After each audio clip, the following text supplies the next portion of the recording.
بسم اللہ الرحمن الرحیم۔ دوستو، آج ہم سیکھیں گے خود انحصاری و امدادی عمل، self depending and helping work. یعنی ہم آج ایسے کام کرنا سیکھیں گے جس سے ہم خود کی اور دوسروں کی مدد کریں گے۔ اس سے ہم طاقتور بنیں گے اور سب ہم سے خوش ہو جائیں گے۔ پہلا، ورزش کرنا۔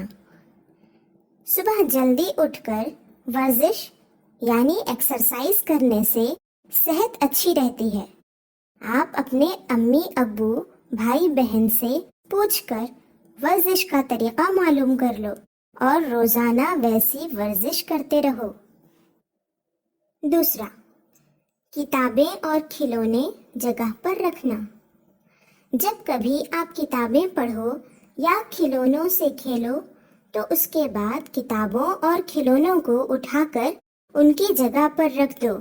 اس سے آپ کی کتابیں اور کھلونے محفوظ رہیں گے اور دیکھنا آپ کے گھر والے آپ کو شاباشی بھی دیں گے۔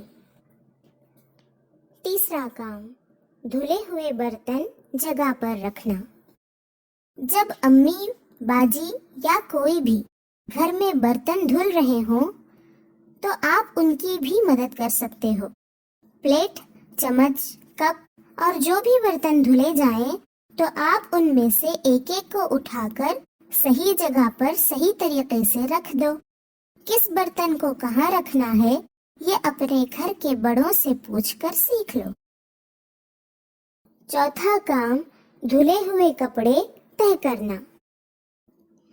جب کپڑے دھل کر سوکھ جاتے ہیں تو ان کو اچھی طرح تہہ کر کے یعنی فولڈ کر کے الماری وغیرہ میں رکھا جاتا ہے۔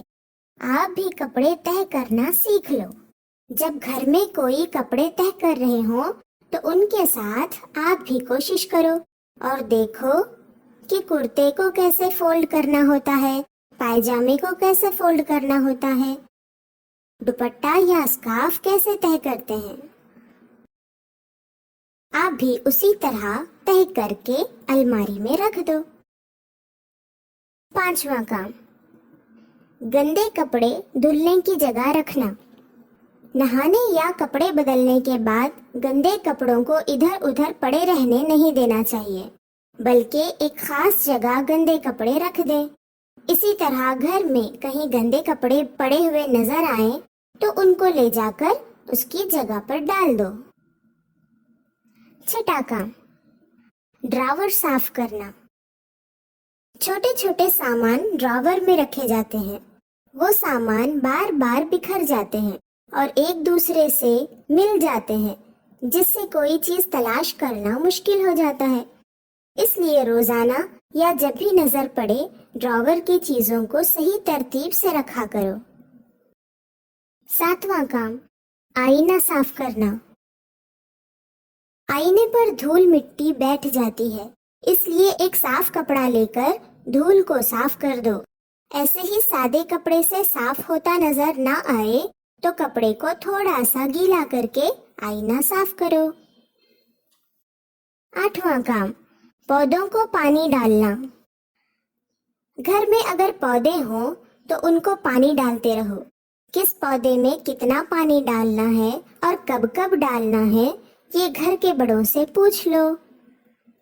طلعت باجی کہتی ہیں کہ گھر کے بڑے ہم بچوں کا خیال رکھتے ہیں، ہمارے لیے محنت کرتے ہیں اور بہت تکلیفیں برداشت کرتے ہیں، اس لیے ہم چھوٹوں کو چاہیے کہ ان کے کام میں مدد کریں۔ اس سے انہیں خوشی ملے گی اور ہمیں اللہ کی طرف سے انعام ملیں گے۔ میں تو روزانہ یہ کام کرتی ہوں، کیا آپ بھی کریں گے؟